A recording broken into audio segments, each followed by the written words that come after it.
Driver et bienvenue dans une Audi qui est plus rare qu'une Ferrari, la Ferrari. Aujourd'hui vous me retrouvez sur les routes du Mans dans une voiture très spéciale. Ça fait longtemps que j'avais envie d'essayer cette voiture. Et comme vous le savez, sur ma chaîne YouTube, lorsque je vous propose des voitures à l'essai, j'aime bien trouver des choses assez rares, des choses qui sortent de l'ordinaire, des voitures qui sont pas très connues mais qui méritent leur vidéo et qui méritent qu'on parle un petit peu d'elles. Aujourd'hui, vous me retrouvez dans une Audi A1 Quattro, une voiture qui a précédé l'Audi S1, mais je vous en parlerai un petit peu, et qui est une voiture qui est limitée à 333 exemplaires dans le monde.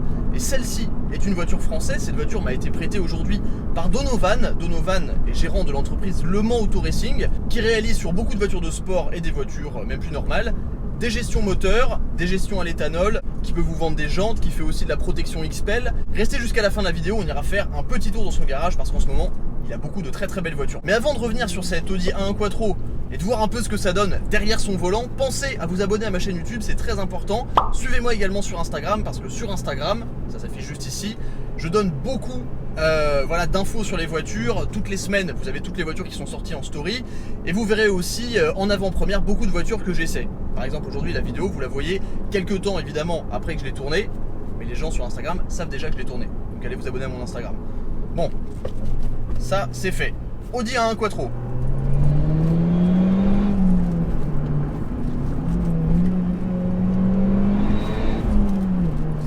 Alors,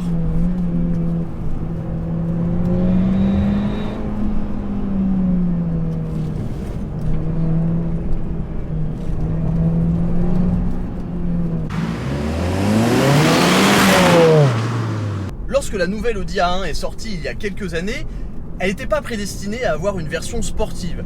Et pourtant, comme d'habitude, c'est souvent le cas avec les éditions limitées comme ça, il y a des ingénieurs de chez Audi Sport qui se sont regroupés un vendredi soir et qui se sont dit: les gars, pourquoi est-ce qu'on n'essaierait pas de faire rentrer le système Quattro dans une A1 et de lui mettre le 2 litres TFSI de l'Audi TTS? Alors, au début, c'était vraiment une voiture qui n'était pas censée exister, sauf qu'ils l'ont fait.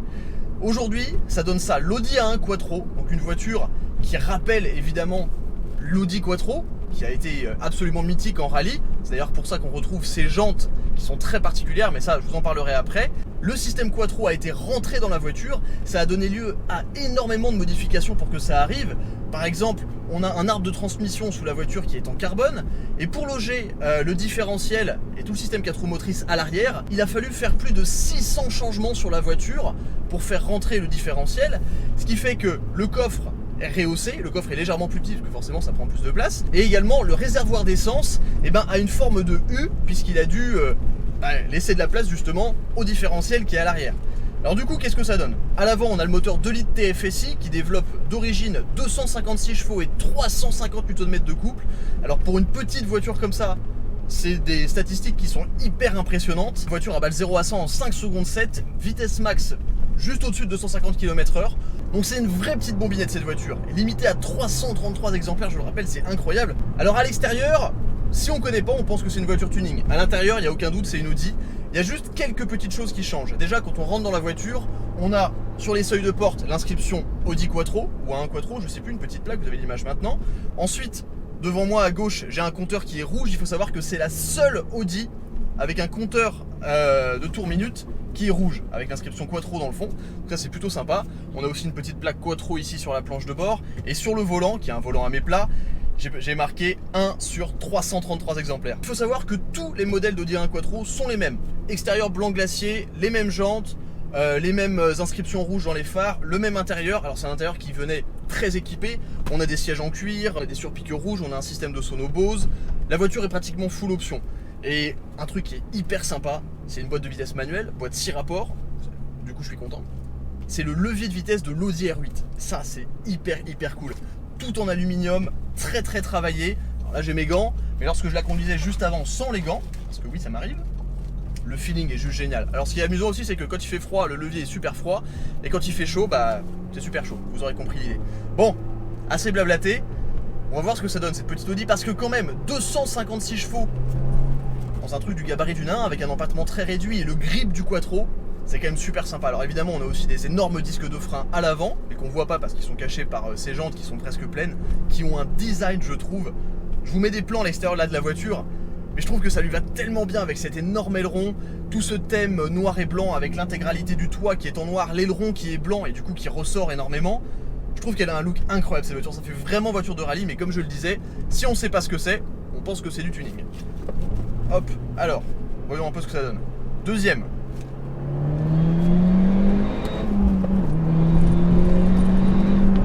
Waouh! Alors oui, ça pousse. C'est pas balistique, mais ça pousse fort. C'est incroyable parce que le moteur a une rage au-dessus de 4000 tours minute, il y a un gros effet turbo, c'est hyper marrant. Les suspensions sont fermes, mais quand même étonnamment souples, et on sent, j'ai essayé la voiture pas mal avant, on sent dès qu'on sort d'un virage, le quattro qui pousse la voiture, et ce qui est étonnant c'est qu'avec cet empattement très réduit, c'est une voiture qui est super équilibrée. Et si on lève un peu le pied dans un virage avec de la vitesse, on sent l'arrière qui se balade un petit peu. Ça c'est super sympa, alors évidemment, le quattro ça tire l'avant, ça pousse l'arrière. On est dans une Audi A1, donc on a essentiellement la même position de conduite, une position de conduite assez haute. Les sièges, c'est quelque chose d'assez récurrent chez Audi, ils maintiennent pas énormément, en plus ils sont en cuir donc ça glisse. Bon, après ils sont plutôt jolis. On a une direction qui est assez légère, avec pas mal quand même de ressenti, mais très très légère. Ça ressemble à une Audi en fait. La question que je me posais avant, c'est comme cette voiture elle est un peu dingue par rapport à ce que fait Audi d'habitude, j'ai toujours tendance à dire, alors vous allez m'insulter dans les commentaires mais c'est pas grave, j'ai toujours tendance à dire qu'Audi fait des voitures très performantes mais pas toujours des voitures de sport. Si vous allez voir mon essai de l'Audi RS3, vous allez comprendre pourquoi je dis ça. Parce que c'est des voitures qui sont... Oh, qu'est-ce que ça tire le quattro. Parce que c'est des voitures qui sont toujours très faciles à conduire, on ressent pas trop la vitesse, c'est assez lissé. Et du coup je m'attendais à avoir quelque chose d'assez extrême dans cette voiture, en fait pas du tout. Mais le gabarit et la puissance en font un jouet juste excellent à conduire. Là par exemple je rentre dans un virage, je sens l'arrière qui a envie de bouger un petit peu, mais le train avant est très très planté. Oh la vache.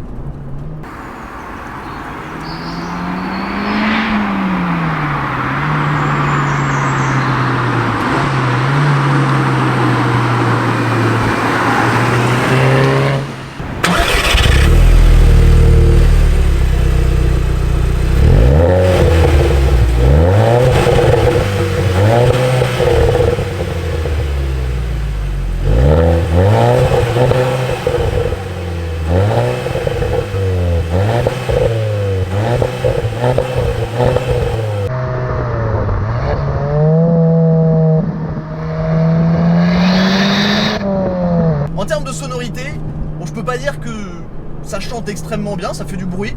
Ça chante pas extrêmement bien, par contre ce qui est fun, c'est le bruit du turbo. On a un bruit de soufflerie de...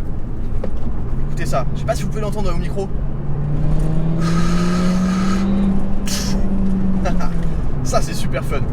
Et ce qui est aussi étonnant avec cette voiture, c'est on a tellement de grip, tellement de puissance pour le gabarit de la voiture, et des suspensions qui absorbent tellement bien la route, qu'on peut avoir un rythme sur petite route. Et c'est vraiment ça je trouve qui est étonnant avec cette voiture, c'est le rythme qu'on peut tenir.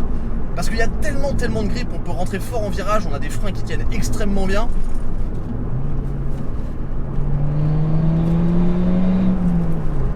Et on arrive vite à des vitesses étonnantes quand même.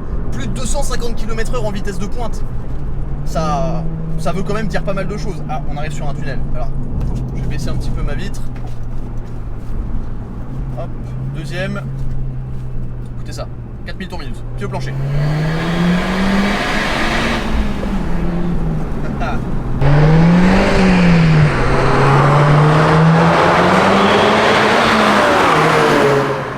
Alors ce qui est assez amusant, c'est la première fois que ça m'arrive, et vous pouvez pas le savoir parce que j'ai pas filmé l'autre voiture, mais les plans à l'extérieur que vous voyez, où je suis une voiture, et ben c'était une autre Audi A1 Quattro. Oui, parce qu'en ce moment Donovan, donc le gérant de Le Mans Auto Racing, a deux Audi Quattro chez lui, donc ils sont là pour du XPEL, pour peut-être quelques modifications, je ne sais pas. Du coup c'est la première fois que ma caméra car, ma voiture avec la caméra devant, bah, c'est la même voiture que je filme. C'était quand même plutôt fun. Surtout qu'en plus c'est des voitures très rares, donc il en reste que 331 dans le monde avec les deux qu'on a là. Ce que je me dis c'est que ça va être une voiture qui doit être extrêmement marrante à manier sur la glace ou sur une surface un peu glissante. On sent que c'est l'arrière qui a envie d'enrouler dans les virages et le train avant, ça s'ouvre pas. Pourtant j'ai essayé quand même un petit peu, mais ça s'ouvre pas du tout. C'est très très stable. Et on sent que la voiture elle en veut, elle en veut, elle en veut.